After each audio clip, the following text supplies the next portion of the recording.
Hi everyone. Unfortunately, I have to start this video off with a confession. I completely ruined my new trail bike. Yeah, completely wrecked. I mean, the writing was on the wall, and I'd be lying if I didn't do it intentionally. You see, when I got this bike, I intended it to be a super light training weapon. You know, a bike I could just pedal up to the woods and have a great time on, easier trails just to keep my fitness up. I feel like I did a decent job of fighting off the urge to, beef it up with thicker casing tires and maybe a longer fork, or maybe even going with a mullet setup to turn up the fun to 11, Well, let me just show you what I did. It's over here. Let me take you through the changes, or should I call it the experiment. First off, the fork. I swapped out the 140mm RockShox Revelation for this 150mm RockShox Lyric. This does two things to the way the bike rides. I felt like the stock bike was a little on the tall side, and it felt like my body was a bit too far forward. Now that's great for climbing, but for descending on the steep trails we have here in BC, the taller and slacker front end feels way better to me. Also, the fork has thicker stanchions, making it stiffer and sharper when the trails get rough. The other thing I did to the front end was replacing this long stem and flat bars. So I got this short 35mm Tidal stem and these Tidal 35mm Rise carbon bars. I really like these bars. They feel very similar to the 1-Up bars I run on most of my other bikes. For the seat, I'm trying out this SDG saddle. Heard good things about it and a lot of people swear by them, so I decided to give it a try. So far, so good. No complaints. Next, the wheels. The stock wheels that the bike came with were DT Swiss M1900s, and they're decent wheels, but I did find one issue with them though. Where the hub and the brake rotors meet, there's a separate piece that you bolt the disc onto. I don't know if this is meant to be like that, but these two pieces have a little bit of play in them, and when you brake, it makes quite a bit of noise. Kind of like the two pieces clacking together. I don't really know how to describe it. I don't know if it's just me being picky or if anyone else would ever hear this, but I love a quiet bike with as little rattling as possible. So I had these Noble wheels laying around and they're laced up to my favorite hubs. These Industry 9 Hydras are the best. Over 600 points of engagement makes this bike an even better climber. And just listen to these. Magic. Those of you that have a keen eye will have already noticed that the rear wheel is smaller than the front. That's right, business up front and party in the back. I don't think this frame was designed for this, but who cares? I think it's perfectly suited for it. Think about it. The bottom bracket is already sky high, and I'm not worried about pedal stripes. Plus, I raised the front end a bit with a bigger fork, so the bottom bracket ends up at the same height, pretty much. This Superior trail bike also has a really short chainstay, so it's a perfect match for the smaller, more playful rear wheel. For tires, these knobby nicks had to go.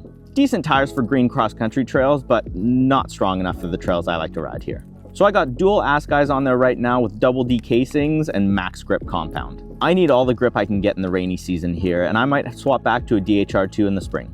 Speaking of needing help, I also swapped out the 32-tooth chainring with a 28-tooth to offset the extra rolling resistance to the heavier and stickier tires. Now I know some of you guys out there will be appalled at me beefing up this super light trail bike, and if you think I did something wrong, let me know in the comments.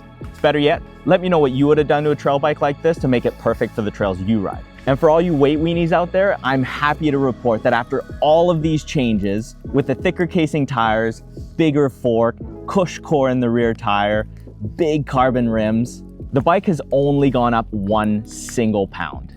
It now weighs 28 pounds, up from the 27 stock. For me, it's all about how the bike feels when I'm going downhill. Capability, confidence, and grip is what I'm looking for the trails out in this time of year. Also, keeping the weight nice and low keeps this bike nice and easy to climb. Well, there's only one thing left to do. Let's hop into some of my favorite trails and I'll show you guys how the bike rides. 3, 2, 1, go.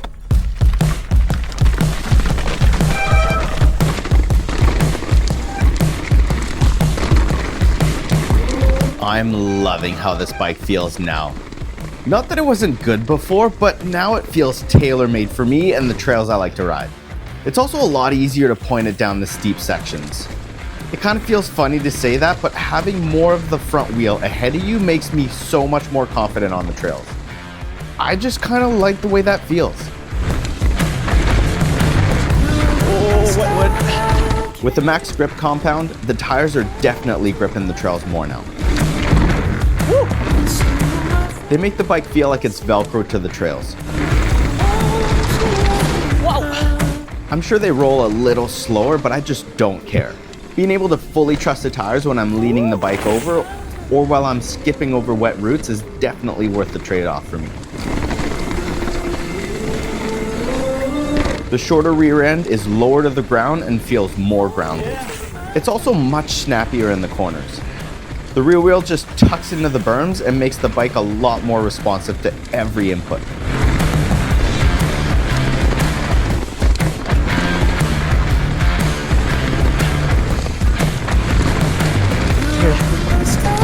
What here? Dropping back in. Woo! Also, the changes to the cockpit was a must. The position on the bike now finally feels like I'm home. These Tidal carbon bars feel really good. They take a lot of the small bumps and the trail chatter away with their vertical compliance. That corner always gets me.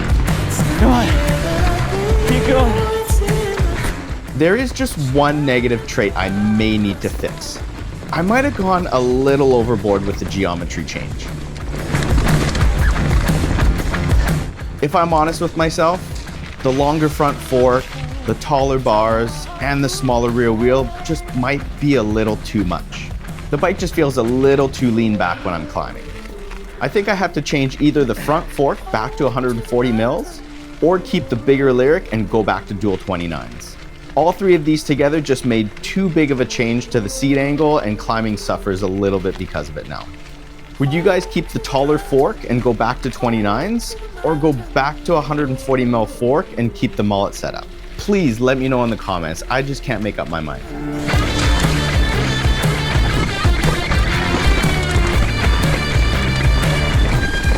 On the trails though, the bike is light, nimble, responsive, and fast as f***. The Superior XF trail bike is gonna stay in the quiver for a long time, or until I can find something better I can replace it with.